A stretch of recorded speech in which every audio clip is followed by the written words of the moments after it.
In 1919, after a fire near San Carlos, archaeologists uncovered a bowl buried in corn ash. Beside it, a paddle snapped in two, and a pouch of dried wasna.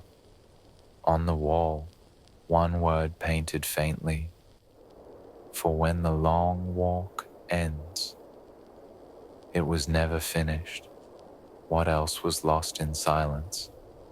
A bowl scorched by fire, a pouch tied with beadwork, a word unread.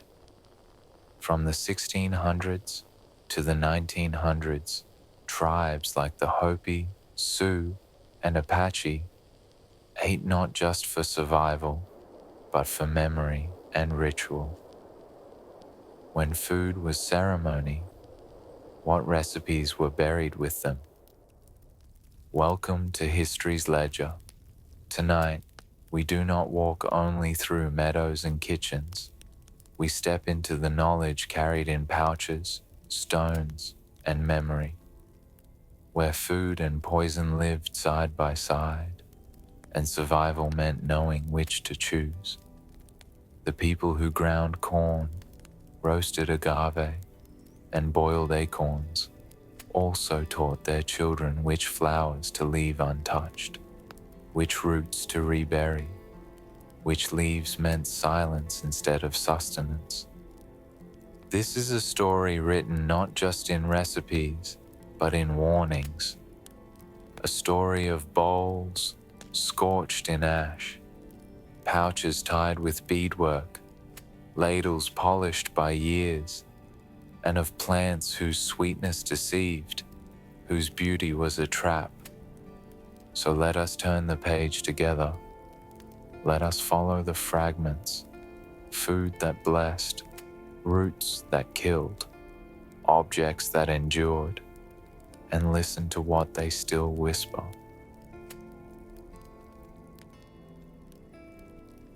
Corn cracked against stone. Dust rose sharp in the nose, dry and sweet. The grinding stone, polished smooth from decades of palms, still seemed to hold their weight. Kernels folded in husks, ends tucked in tight. The Navajo called it kneel-down bread. It was eaten warm, crisp at edge, soft at heart. Food, yes, but also offering. Elders received it in silence. Medicine men accepted it as payment. Folded grain carrying body and spirit.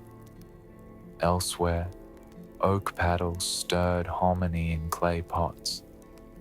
Chickasaw cooks boiled cracked corn with pork into pashofa.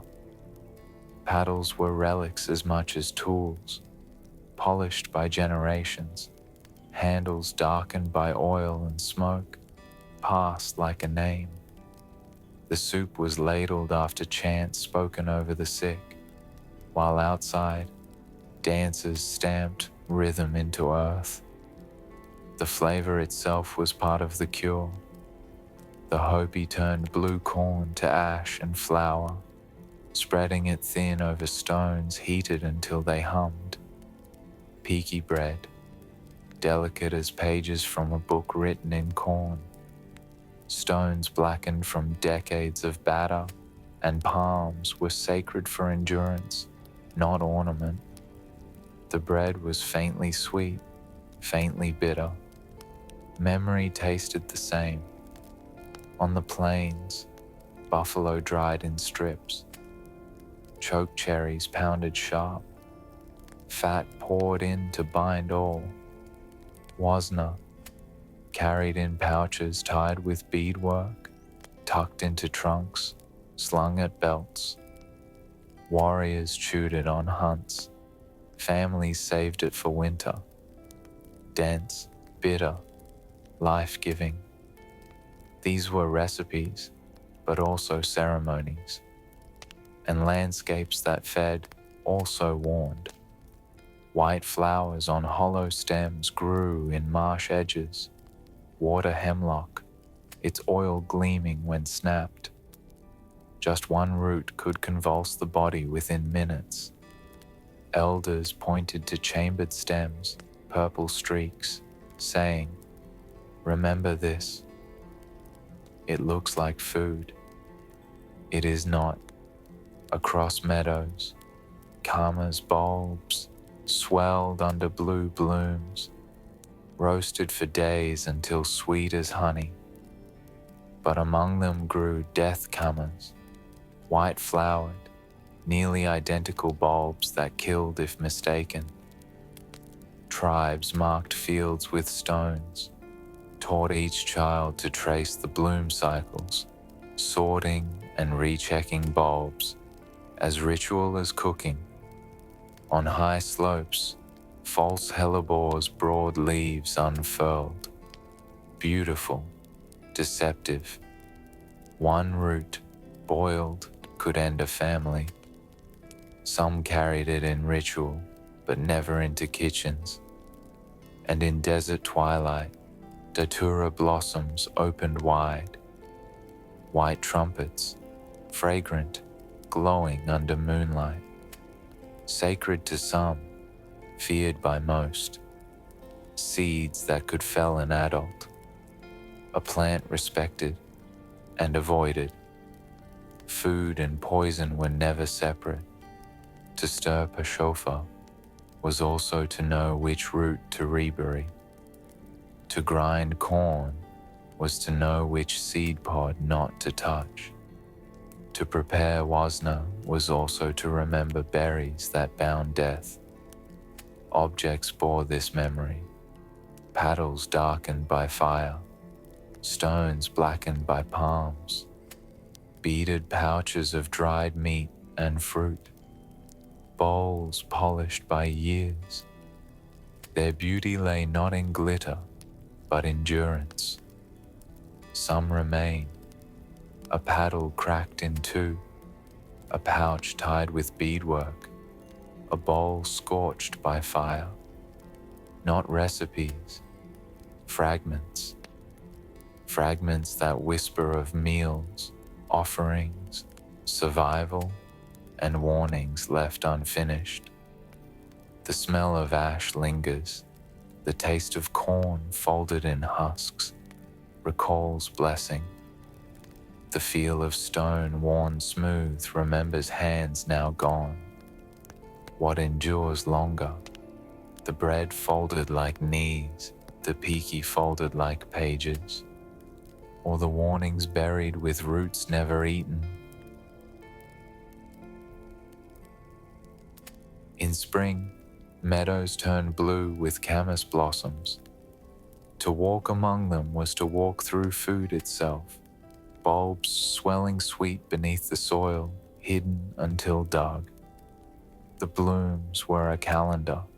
When petals opened, families gathered with digging sticks tipped in antler or wood, handles polished smooth from years.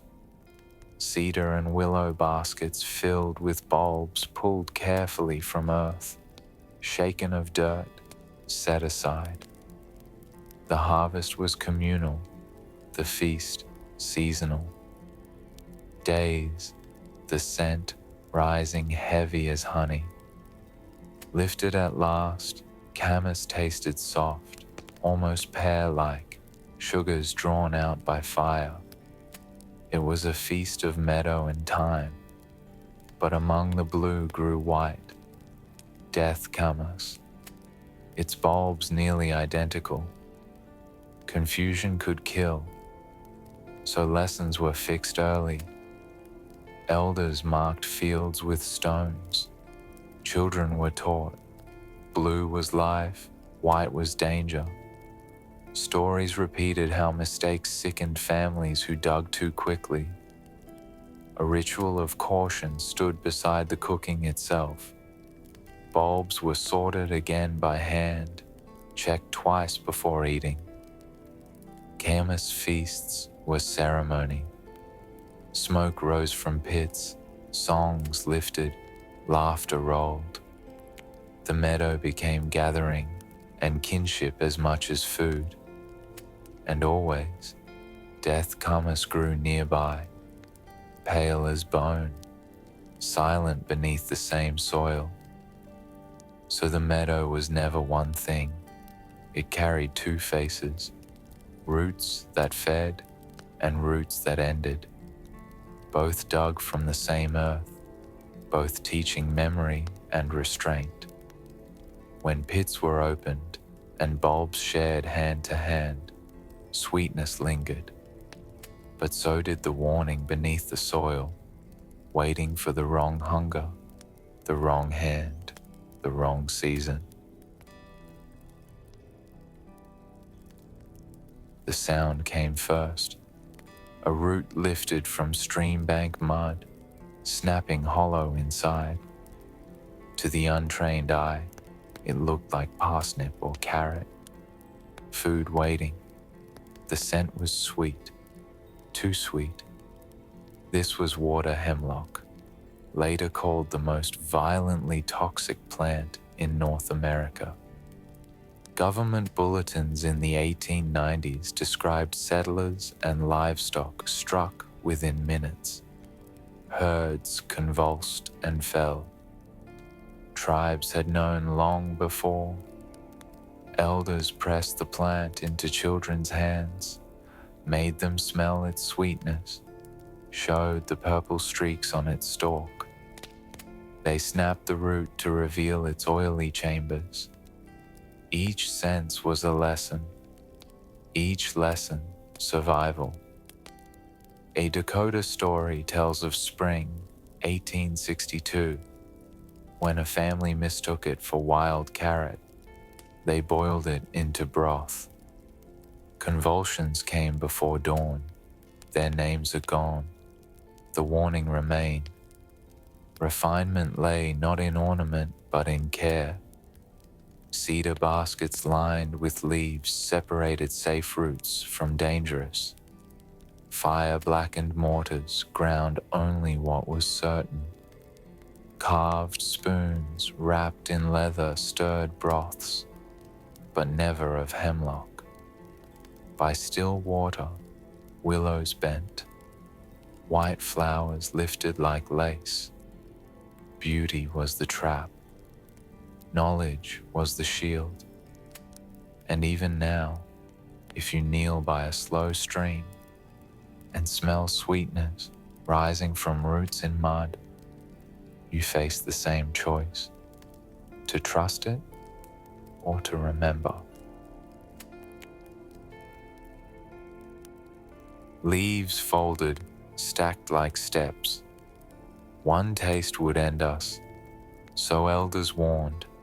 In the 1830s, Cherokee mothers pointed out false hellebore, teaching children to read pleated leaves like pages. Botanists later named it Veratrum viride. Its root looked starchy, pale, edible to the unknowing. Boiled, it gave bitterness and silence. In Montana's Bitterroot Valley, the winter of 1870 was remembered when settlers, snowbound, mistook its roots for leek. Convulsions came by dawn. Families retold it for decades, not as gossip, but instruction. The plant's beauty was its danger, broad, tall, even elegant. Some Apache dried its leaves for charms. Others carried it into ritual as symbol, but never into kitchens. Objects reflected restraint. Painted ladles, handles darkened by fire, stirred only safe broths. Cedar sacks stored acorn and cornmeal, tied with rawhide. Stone mortars cracked from years of pounding held hickory and nut, but never hellebore.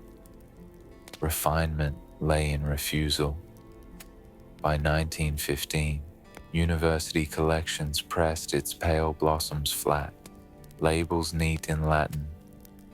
But pressed petals had no bitterness, no story. That part lived only in memory. Steam rising from a mistaken pot once smelled of broth, then bitter, then nothing. Dusk in the desert turned silver. From the washes, white trumpets unfurled, blossoms pale as bone, wide at the throat, their perfume heavy on the air, beautiful and dangerous. In 1902, botanist John Gill Lemon near Tucson called them a trumpet of ghostly white, fragrant and dangerous. He pressed them into collections labeled Datura Wrightii. The name was Latin. The people already carried the warning. The Apache remembered it as sacred but perilous. Reports from the 1890s noted, patches avoided except under ceremonial rule. Elders warned, blossoms spoke twice, first with beauty, then with pain. Even in ritual, the plant was approached with caution, its leaves or seeds taken only under strict guidance, prayers, and silence. Accidents were remembered too. A traveler near Mesilla in 1875 plucked a bloom for his hat. That night, his memory fractured. He survived, but retold the story without humor. Agency doctors recorded boys chewing its seeds on dares. Some lived, some did not. Names rarely made it into the reports. Communities carried them in story instead. Refinement surrounded the warning. Bone spoons stirred safe corn stews. Painted gourds rattled in dances, their sound sharp and sure. Clay jars blackened by fire held tiswin fermenting, sour and alive. Woven mats, dried beans in sunlight. Beauty lived in use. The datura was left for moths and memory. At night, its blossoms glowed faint in moonlight, perfume pooling low in arroyos. To the unknowing, they looked like offerings. To those who remembered, they were thresholds. Agency men called it delirium weed. Mothers called it lesson. Children were taught to respect the thorned pods like wasps. Watch, keep distance, never touch. The spines told the truth that the petals concealed. And still, Datura's danger often outlasted its story. Sold later as ornament, its warning stripped, its name softened. Beauty without memory. A ladle poured stew into a bowl. A rattle shook in rhythm. Someone leaned close to begin a story.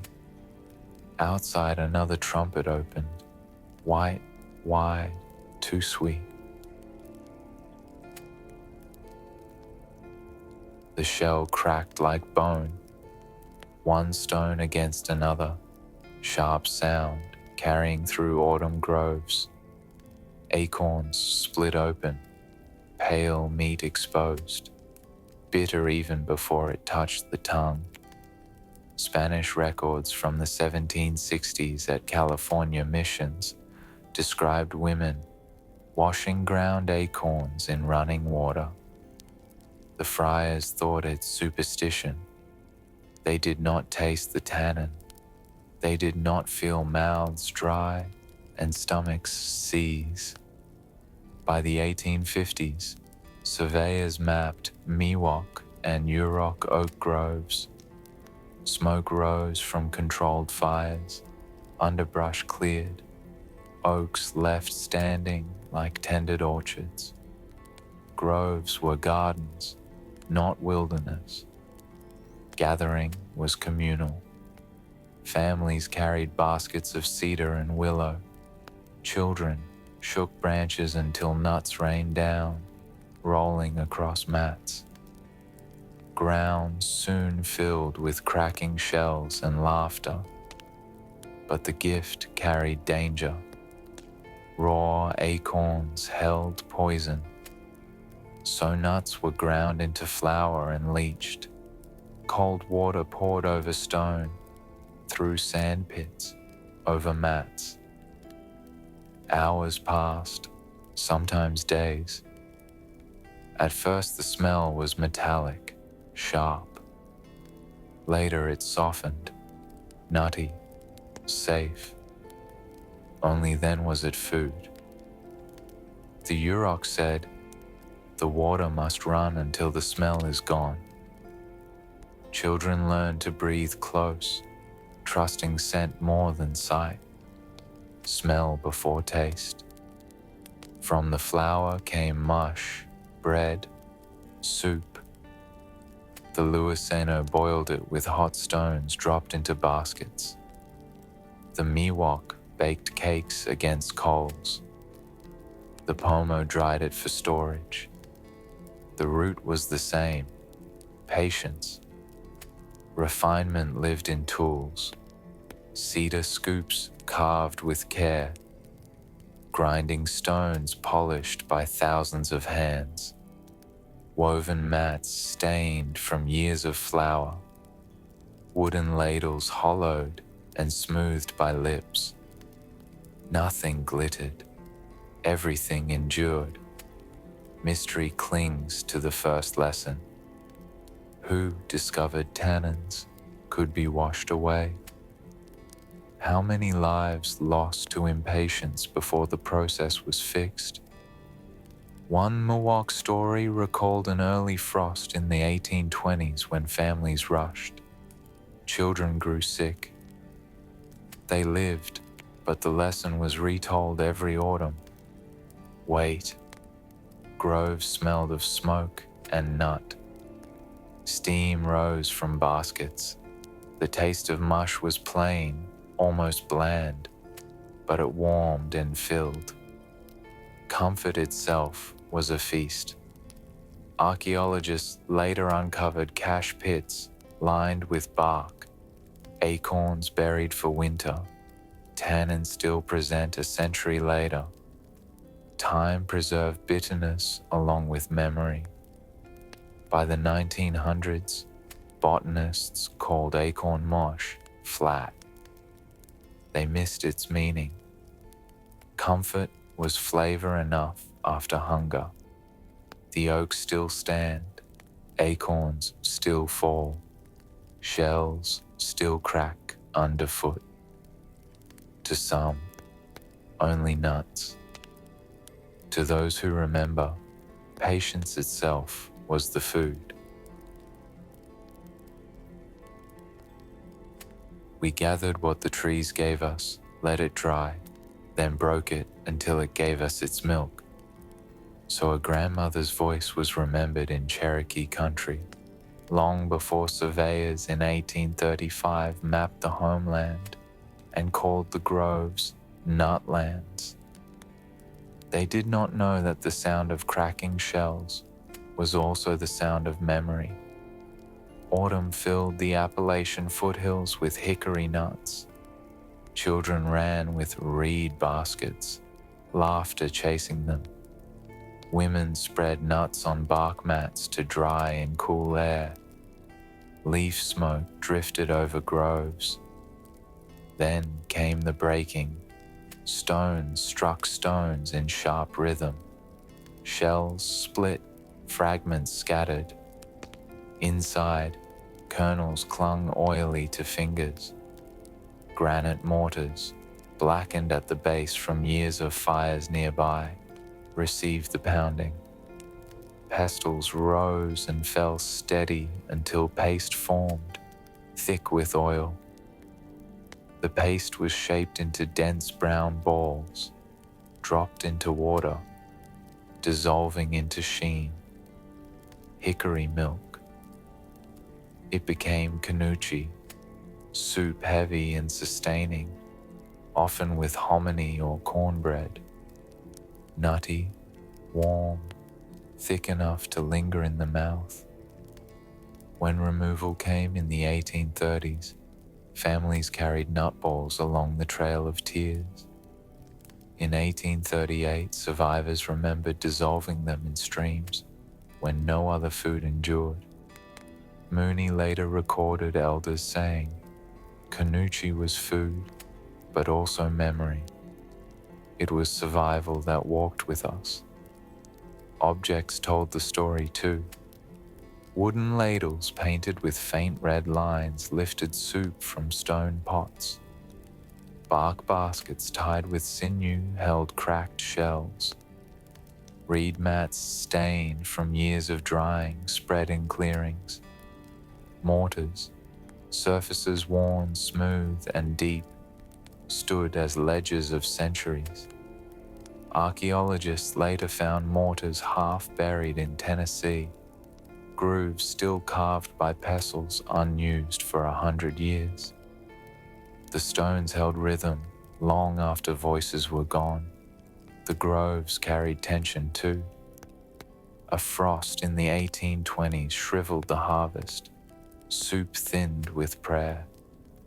The memory lingered, survival not from plenty, but from patience. At gatherings, soup simmered low, the smell nutty and rich. Laughter, song, and story rose with steam. Comfort was as much ritual as taste. A carved bowl sat on a mat, steam lifting, milk floating pale on the surface. A child leaned forward. Reflection trembled in the broth, thin, dissolving, alive. The pit opened with a hiss. Stones cracked, steam rose, smoke curled into night. Agave hearts, roasted for days beneath soil, lifted back into light. Spanish soldiers in the 1760s wrote of pits filled with the hearts of maguey. They did not understand these hearts were meals, medicine, and memory together. For the Apache and Yavapai, agave meant survival. When corn failed, when hunting thinned, the agave gave its heart. Heavy, pale, edged with spines, it was cut with obsidian blades flashing in sun, carried on yucca fiber mats, stacked into pits. Fires burned until stones glowed, the hearts sealed under earth for days.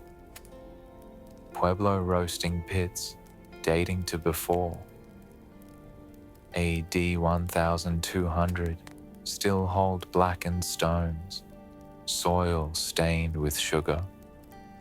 When uncovered, bitterness was gone.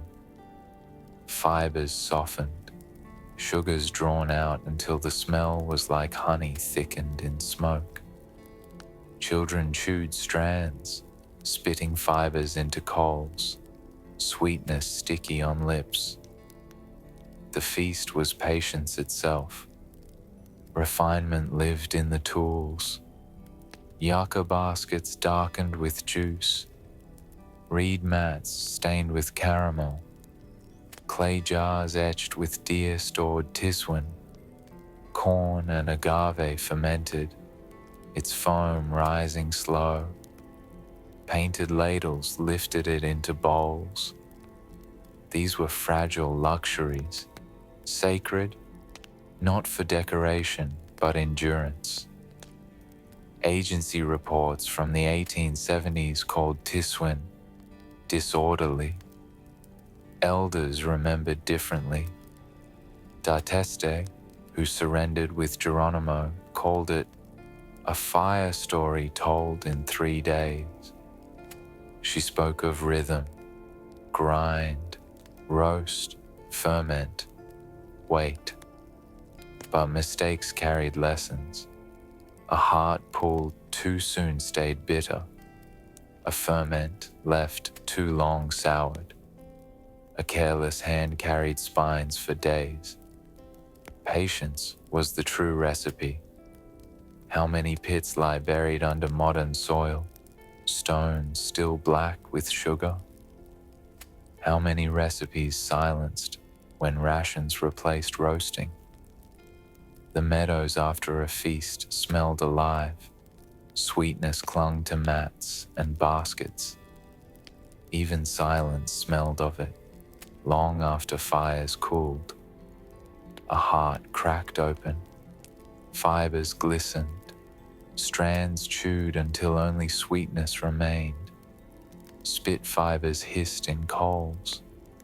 The scent lingered in breath, in hair, in stone, sweet, smoke, ash, memory.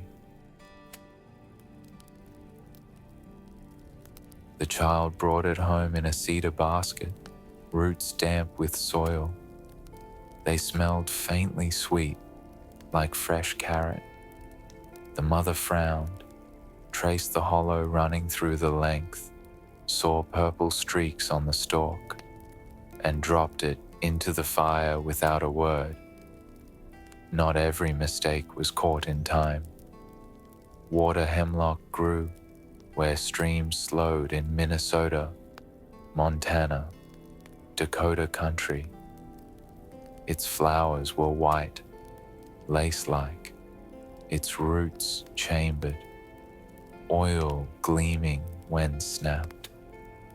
In the 1890s, the US Department of Agriculture called it the most violently toxic plant of North America.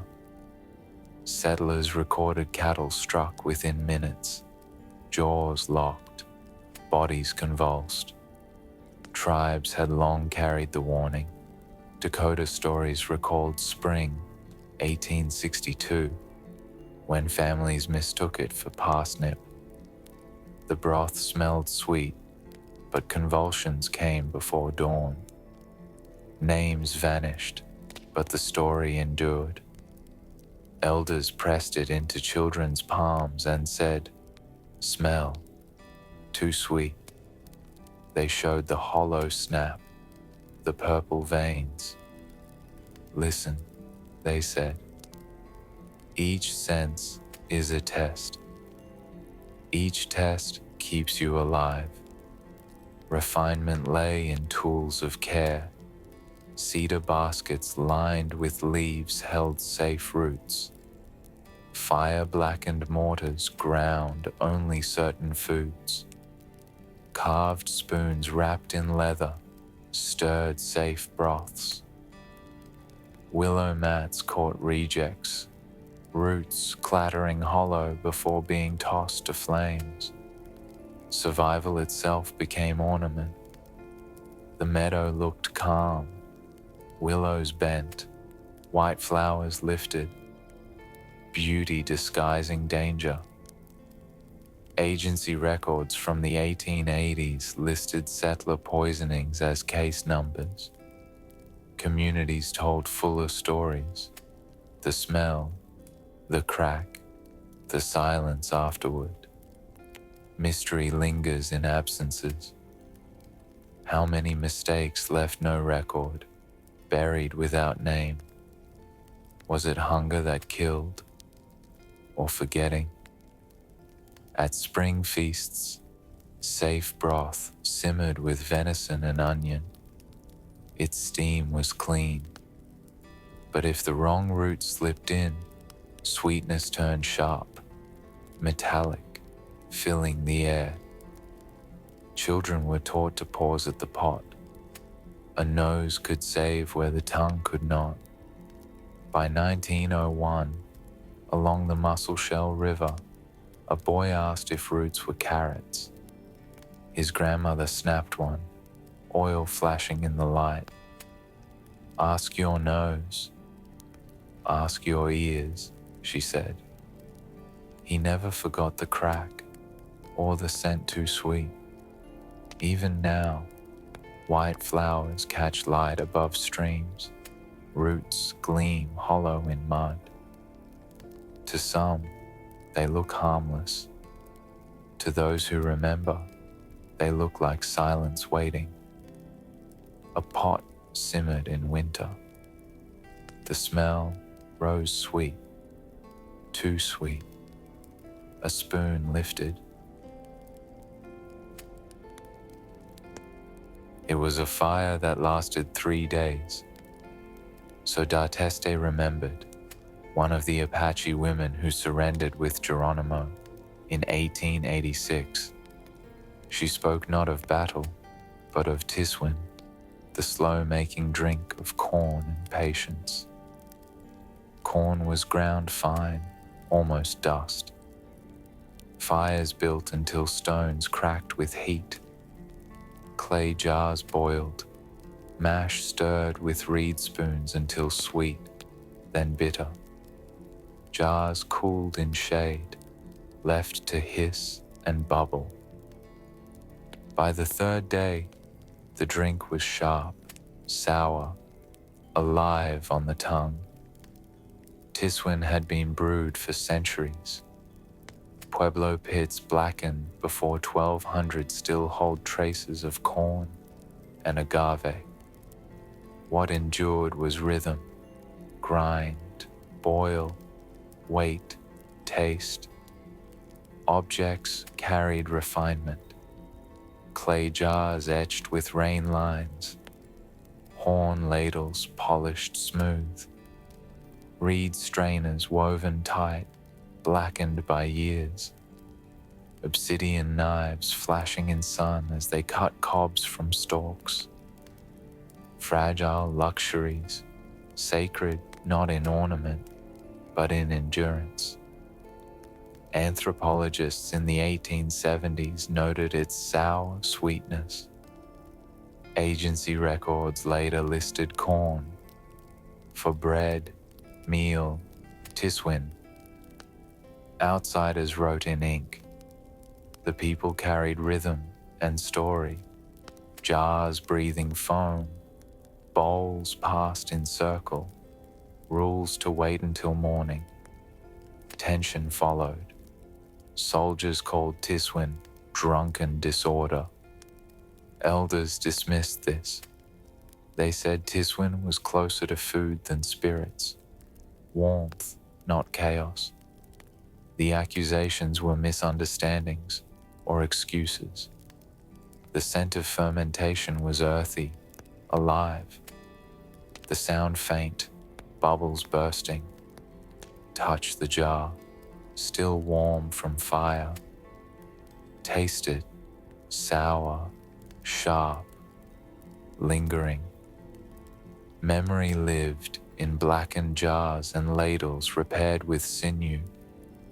Each reuse made them sacred.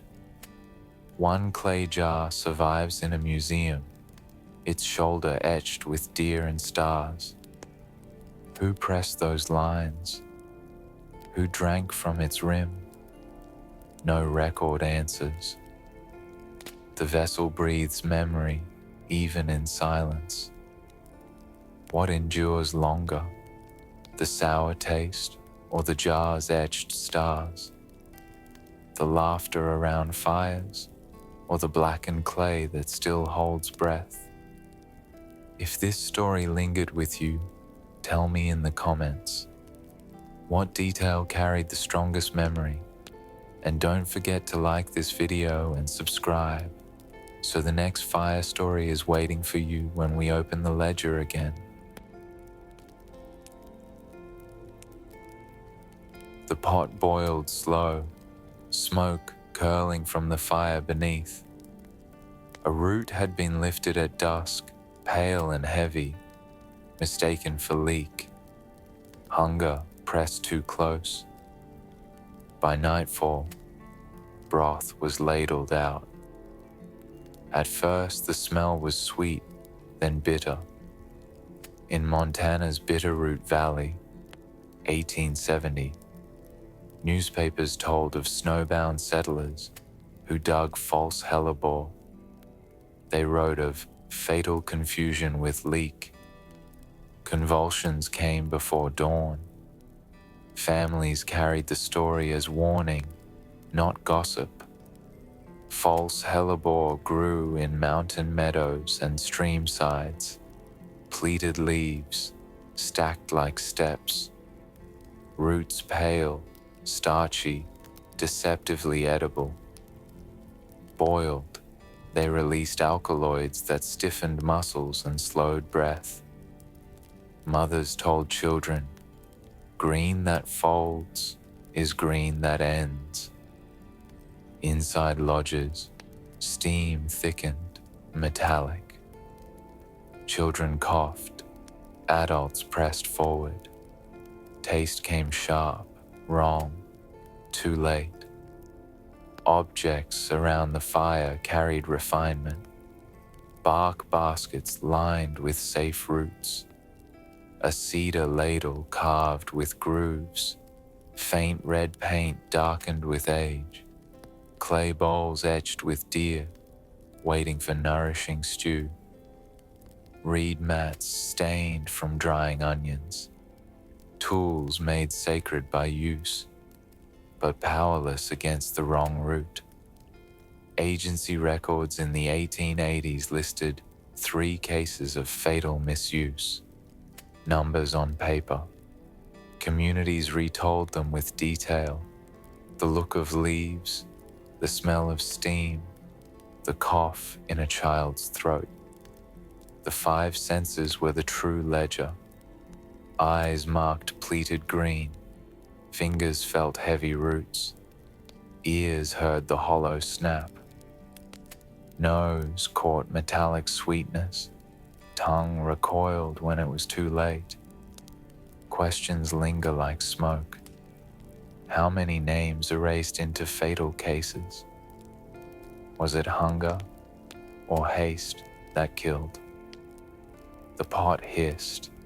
Steam rose, acrid and metallic.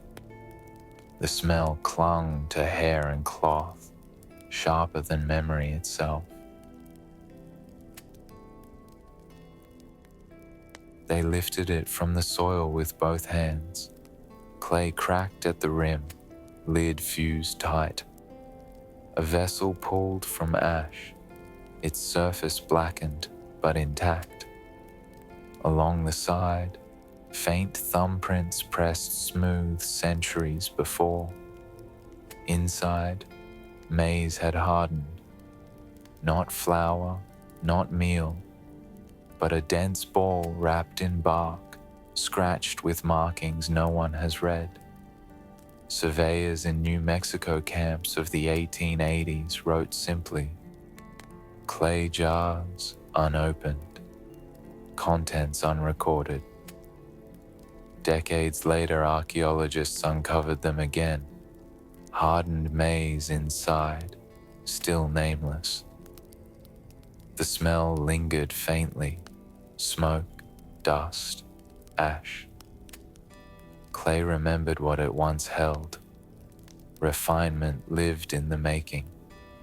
Clay etched with stars, lids sealed with rawhide, bark mats tied with bone clasps. Painted ladles lay nearby, bowls unchipped but unused. Nothing decorative, everything meant to endure.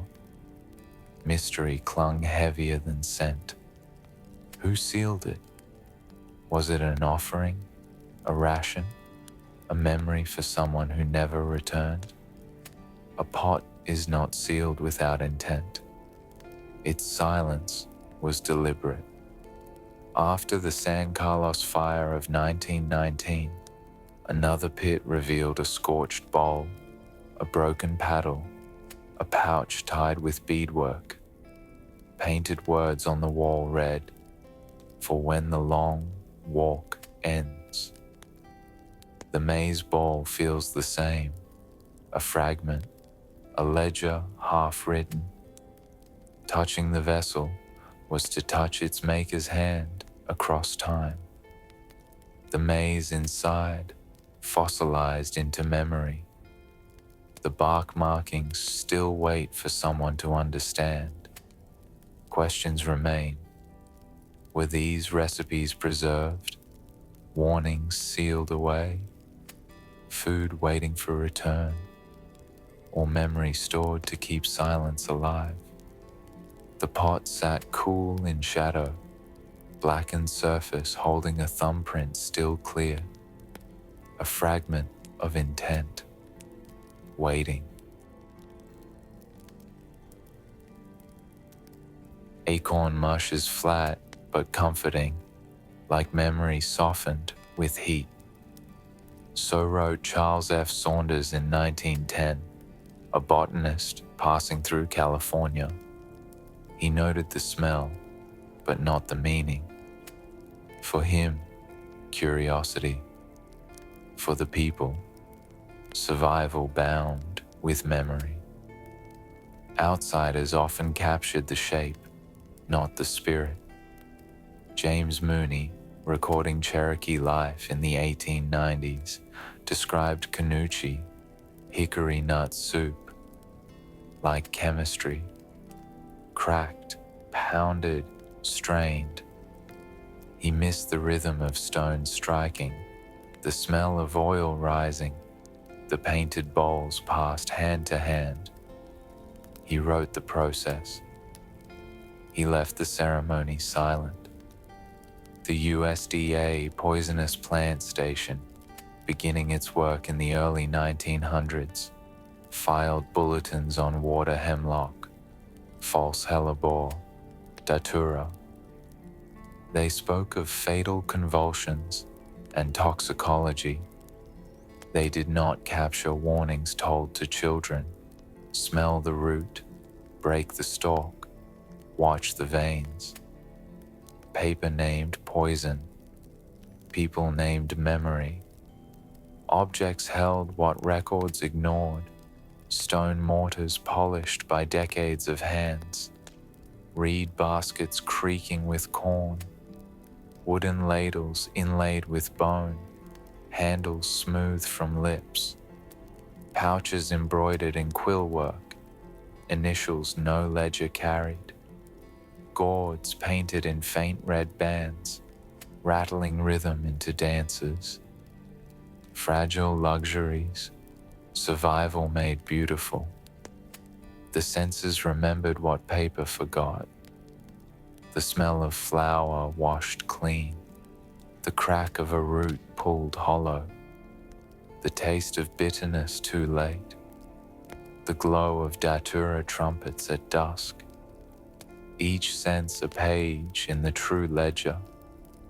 Mystery lingers in what was unrecorded.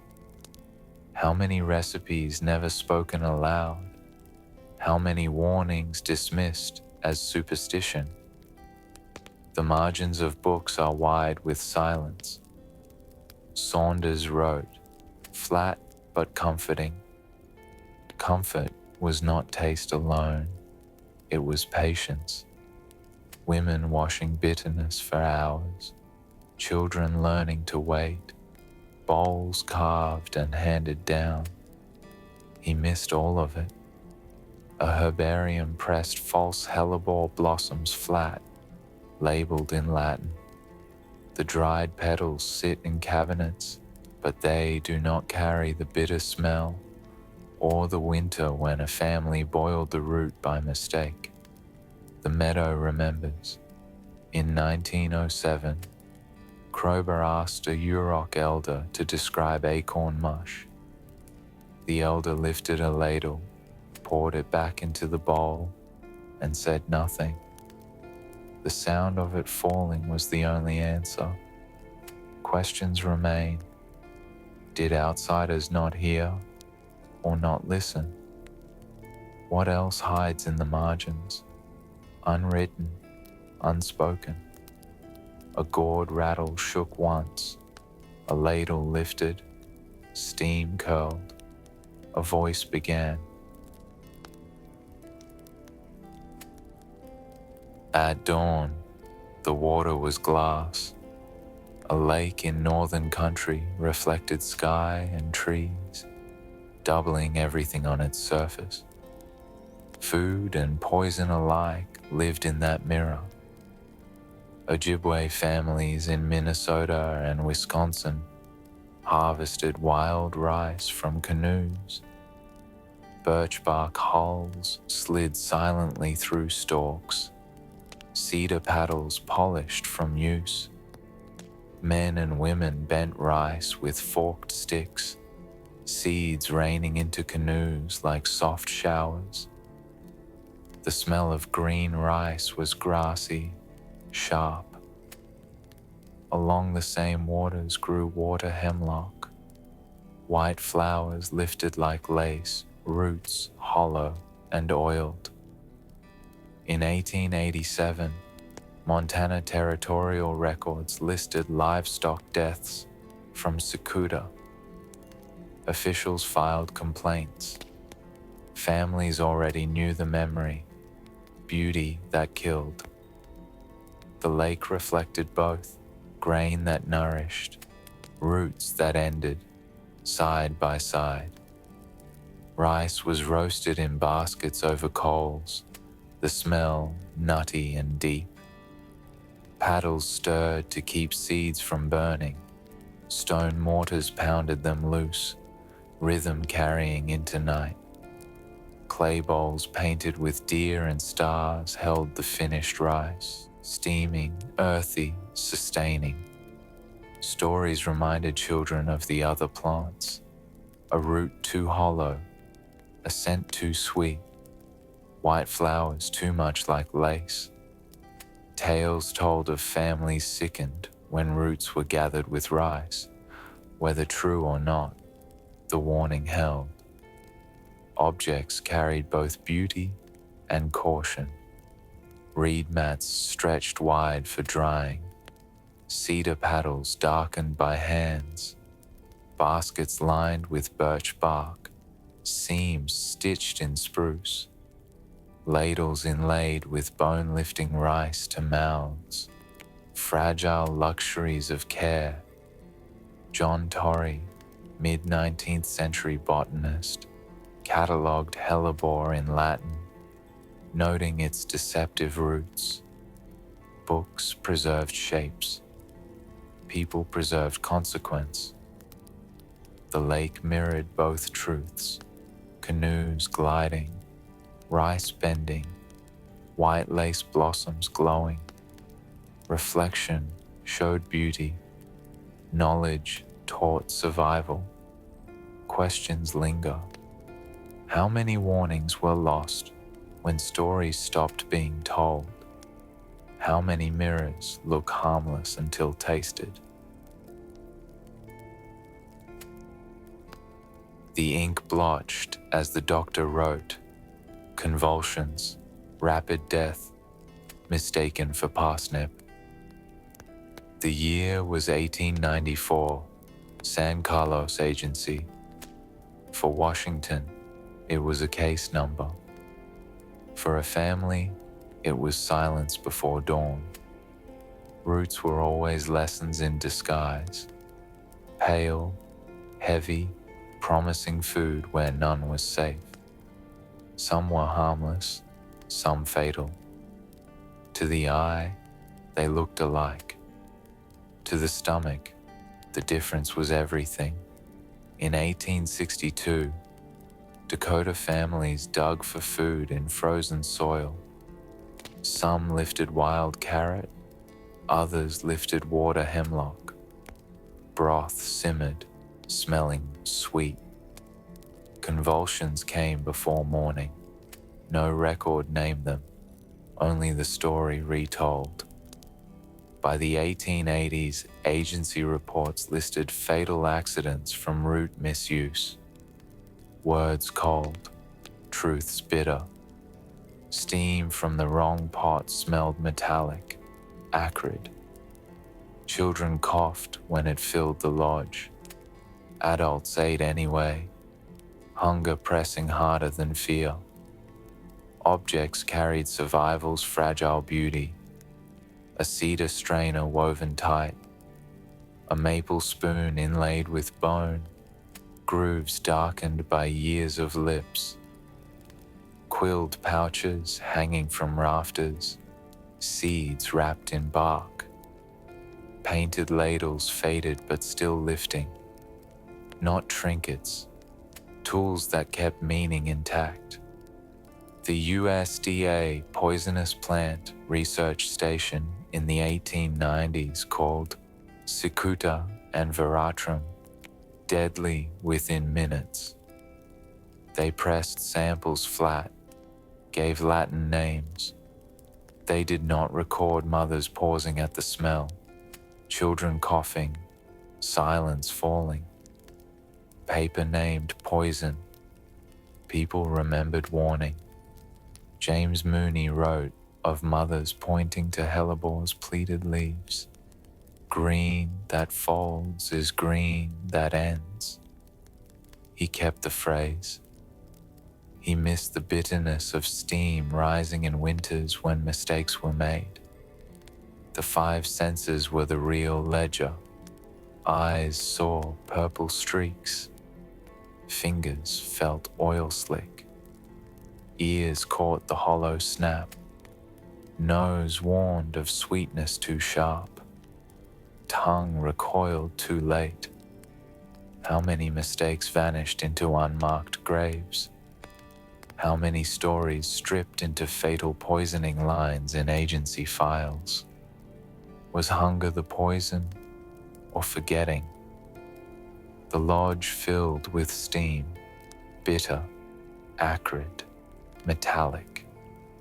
It clung to cloth and hair, sharper than memory itself. They found it by sound. A trowel skimmed earth and rang against stone, not boulder, but something laid with purpose. Soil slid until a circle emerged. Rocks blackened from forgotten heat. The pit's wall showed its story in layers. Dust, ash, sand, ash again. A charred husk left its weave impressed, beautiful in its workman's way. A faint smell rose, older than names, damp, faintly sweet, memory of starch. Surveyors in the 1880s wrote of pits lined with bark in New Mexico. Later, in 1912, a note described husked maize stored in a clay cavity, lid woven of willow. Facts without feeling. The field books marked locations. The people had marked survival. Stones inside came up blackened, gritty with carbon. Beneath them, soil loosened, and in the center lay an oval shadow where a vessel once sat. The jar had broken or been carried away. What remained were traces, ring of heat, weave of lid, husk fibers browned like tea. Enough to say this was no accident. A thumbprint pressed into clay, sealing a seam caught the last light.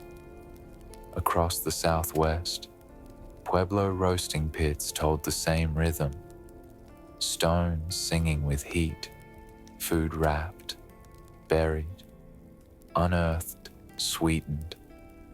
Far north, bark basket caches tucked into ridges kept grain safe. Different, yet the same promise. Keep sweetness underground. Objects found nearby carried refinement. A twist of fiber cord still whole. A shard from a cord-marked jar rim. Faint slip of red. A bone toggle pierced for strap. Small, precise, enduring. Someone lifted a husk fragment. Smoke smell rose stronger. Brittle edge hissing when it split, like a page turned in quiet. The pit gave fragments, not answers, Mystery lingers. Was the food eaten and jar taken? Was the family forced away? Did someone find the grain hardened to rock and leave it? The pit named no one. It offered only heat's ledger, ash, stone, ash. Refinement was not only tools, but the discipline to return. A cache was a promise made to the future. The hand never came. That is grief a pit can hold.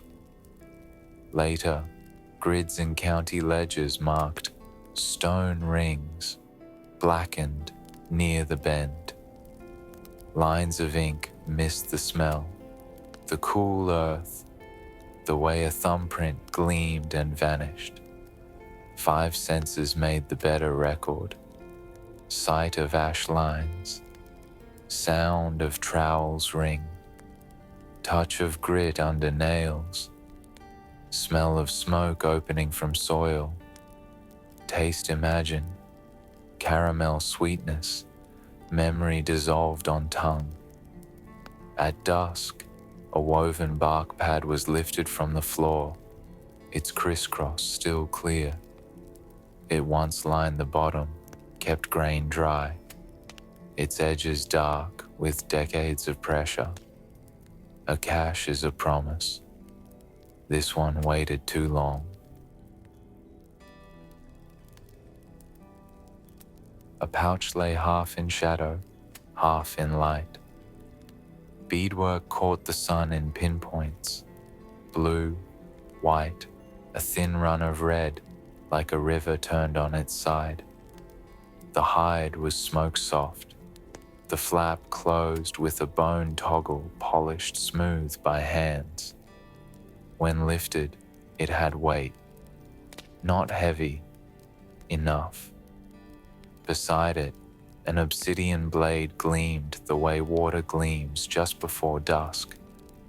Edges light, middle dark, surface holding 1,000 small skies. Hold it wrong, and it bit. Hold it right, and it became the exactness of memory. Early field notes from the 1880s at the San Carlos Agency listed ornamental pouches found in storage. Nothing else. A museum ledger in the 1910s recorded an accession, bead pouch, provenance unknown. Names were absent. The things endured. The blade had a purpose that lived beside roots and leaves. It trimmed fibers from agave, shaved spines from pads of prickly pear, split bulbs clean so the truth inside could be read. The pouch had a different task. It carried what the hands were sure of: sage leaf for steam, mint for breath, choke cherry to sweeten fatigue. Not everything was safe. Not everything was certain. The pouch said, only what we trust. The air around such tools was busy with quiet. Leather held the warm scent of smoke from a low fire. Beads clicked softly under thumb. Obsidian made no sound until it touched something else. Then the whisper came, edge over tendon, edge over leaf, the hush of precision. You could hear care if you listened. In a survey from 1902, a clerk described a dressing of feathers and beads found in company with food jars. He didn't understand that food and beauty were not opposites here. The feather's weight on a pouch was a small reminder. Attention belongs in every motion. Refinement was not show. It was an oath to do things the right way. Plants and tools were bound like that. A carved ladle with a narrow lip poured broth only when it was clean. A bark strainer caught shell grit from nut milk. and also caught the eye before the wrong leaf was added. Painted stones, small, red-banded, marked the edge of a patch where datura bloomed at night. Not a fence, a memory placed in the path. The pouch opened and closed at the rhythm of seasons. In spring, it smelled of mint and willow bark, cool and sharp. In summer, it carried seeds meant for the next ridge, amaranth, a handful of corn, a pinch of something bitter used to chase fever. In autumn, it darkened with chokecherry and sage. In winter, it held less. Memory weighs more than herbs. Agency men wrote of charms found in food caches. They misnamed the function. A bone toggle that secures a flap is not a charm. It prevents loss. A stitch that keeps beads from fraying is not superstition. It keeps meaning from slipping apart. The language in the ledgers turned purpose into decoration.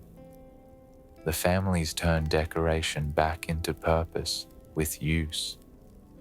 A boy learned to hold the blade by watching a wrist more than an edge. How a hand settled. How fingers balanced weight.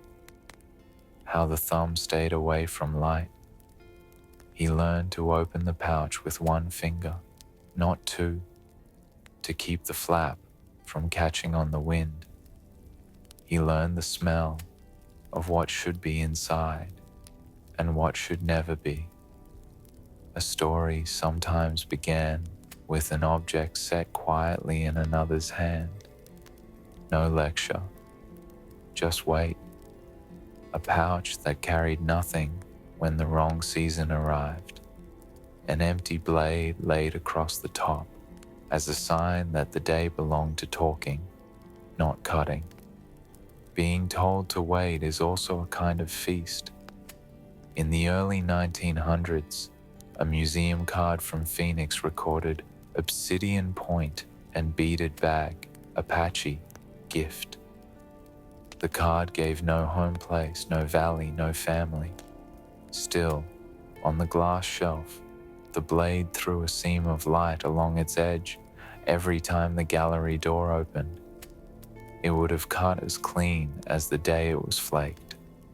Some things don't forget their use. The blade mattered where food and poison shared a shore.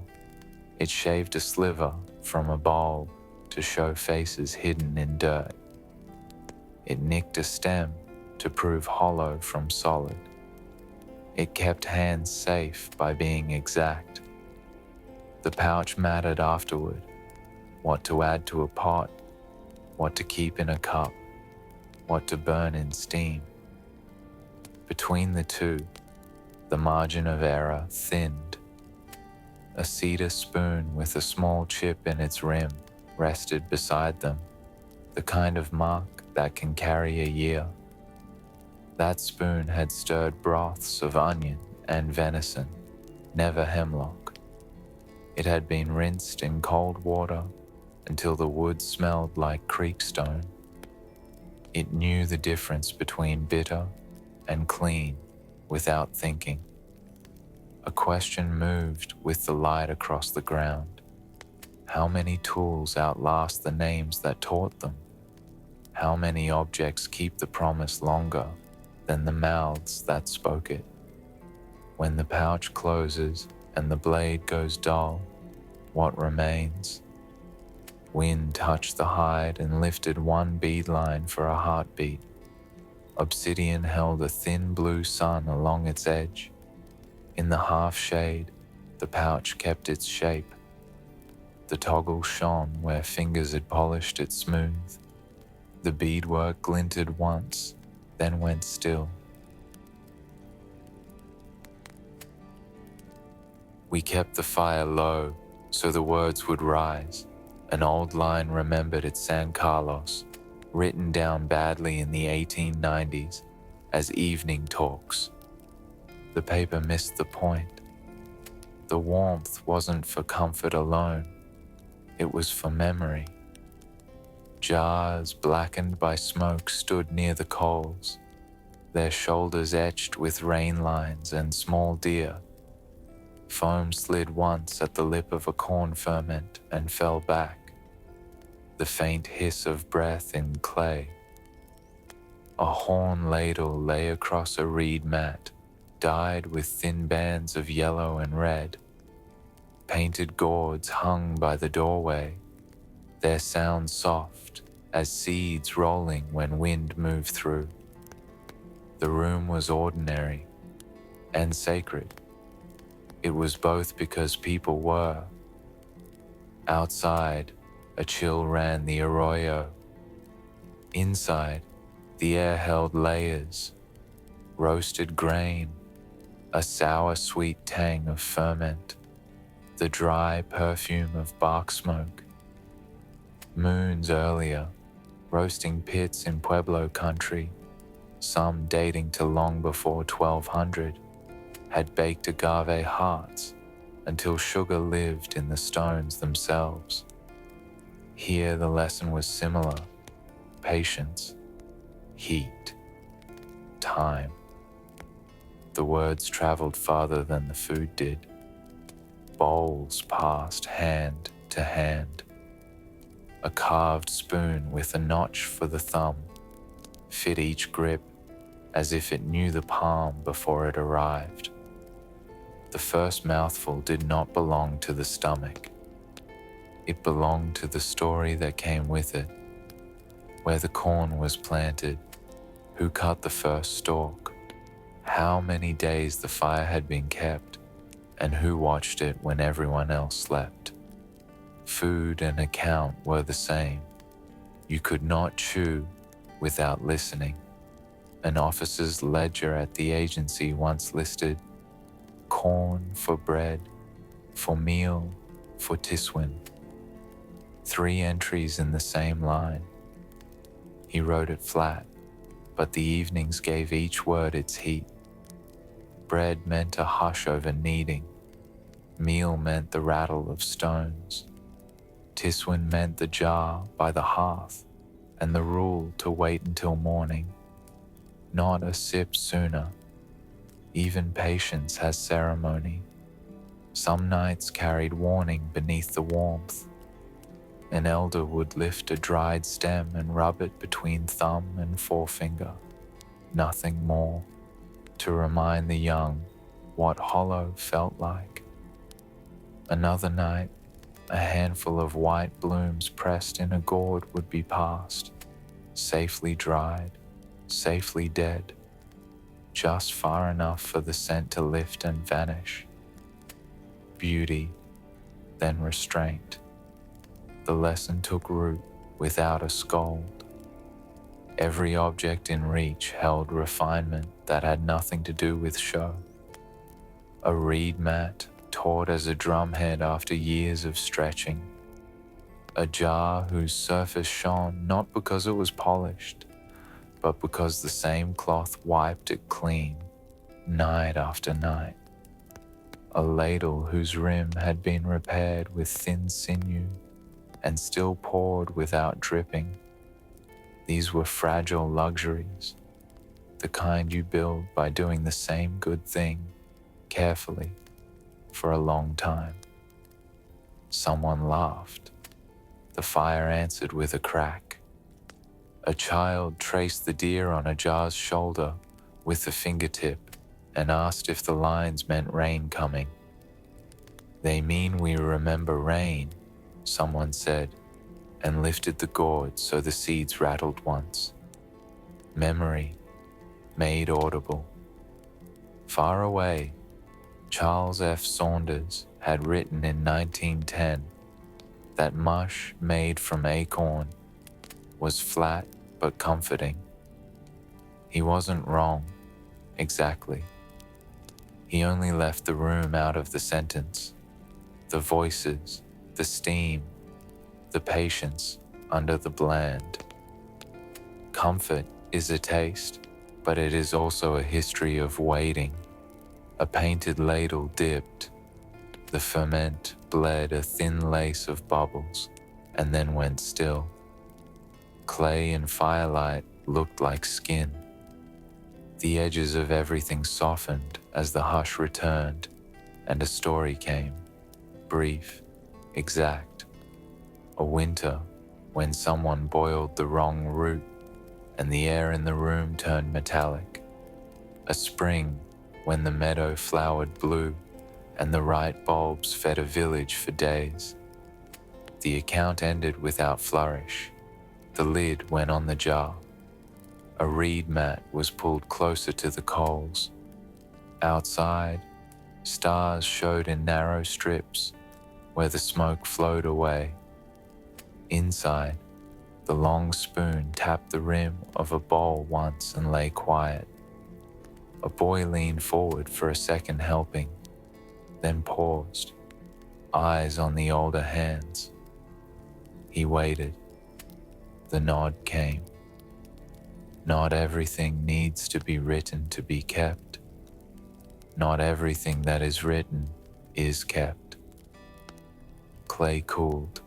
The gourd rattled a third time when the door opened, then settled. A braid of corn hung from a beam, light catching each kernel like a bead. The breath of the room slowed. The fire went from flame to ember. What will last longest? The taste, the jar, or the rule to wait? The first snow of the season pressed quiet into the valley. Fire smoked low. A family gathered roots, carrying them in willow baskets lined with bark. The air smelled clean, sharp as stone. Hunger pushed people to risk. In 1889, a Montana territorial doctor recorded a household overcome by convulsions after boiling roots, mistaken for onion. His ink flattened it into an incident report. But around the fire, the story carried more weight. Steam rising with sweetness that did not belong. Children coughing before the taste even reached their mouths. The plant was known. Water hemlock again, or false hellebore, folded in snow. Names shifted, but the danger stayed. Hollow roots chambered with oil, pleated leaves stacked like green steps. To an untrained eye in dusk, food and poison lived in the same soil. Baskets creaked with the weight of gathering. A cedar ladle rested near the fire, its handle carved with spirals, worn smooth by years of stirring. A pouch of quills hung above, holding seeds wrapped in birch bark. Objects made beautiful not by ornament, but by survival. Luxury in the ledger sense. Fragile tools kept whole by care. USDA circulars from the 1890s warned farmers of these same plants, fatal within minutes if ingested. They pressed samples, filed names. But they did not record the silence of a lodge when broth turned bitter, when taste told the truth too late. 5 senses were the ledger that mattered. Sight of purple streaks on stalks. Sound of a snap too hollow. Smell of sweetness wrong in winter. Touch of oil slick on fingers. Taste sharp as metal. Some mistakes were buried without names. Some became warnings carried in story. An elder once lifted a ladle and tipped it back, letting bitterness fill the air without a word. That was the lesson. Silence stronger than speech. James Mooney, working among the Cherokee in the 1890s, wrote down a mother's phrase. green that folds is green that ends. He did not smell the steam, did not hear the cough.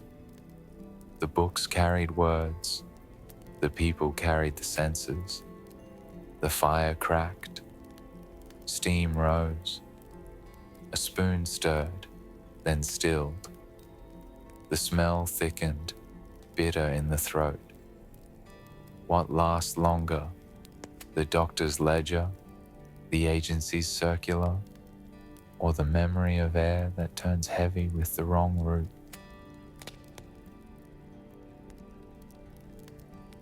Ash drifted across the floor of the pit. Stones lay cracked, black from fire that had burned centuries before. A broken paddle leaned against the wall, its handle worn by hands never named. A pouch tied with beadwork lay folded in silence, its hide smoke soft, its toggle smooth from touch. Beside it, a bowl warped by heat still carried the faint scorch of corn ash. In 1919, surveyors noted the find near San Carlos. Their notes were brief: bowl, paddle, pouch, and then they moved on. But the fragments said more than ink could hold. They spoke of hunger, of patience, of warnings carried forward. Agency records in the 1890s listed food supplies in ledgers: corn for bread, meal, tiswin. Numbers on paper. No mention of the jars blackened in fire, the mats stretched taut as drumheads, the ladles painted and repaired with sinew. These were not statistics. They were fragile luxuries of survival, built from patience, worn by care. The five senses were the truest archive. The smell of smoke clinging to hide. The sound of stones cracking under heat. The feel of a pestle polished by decades of pounding. The taste of acorn flour finally safe after days of washing. The sight of datura opening wide at dusk. Too beautiful, too sweet. Each sense remembered where ink forgot. Mystery lingers heavier than facts. How many sealed jars still lie underground, their lids woven tight, their thumbprints pressed in clay? How many warnings were buried with no one left to speak them? Was it hunger that silenced them, or forgetting? Objects endure longer than voices. A cedar ladle with a notch worn by a thumb. A bark basket stained dark from years of leaching. An obsidian blade gleaming faint as dusk water. Each one carried more memory than the ledgers. Each one spoke even when words stopped. The lodge went quiet. Smoke coiled upward. A child reached for a bowl and paused, eyes on older hands. The nod came, the spoon lowered, the taste returned. Comfort, survival, ceremony.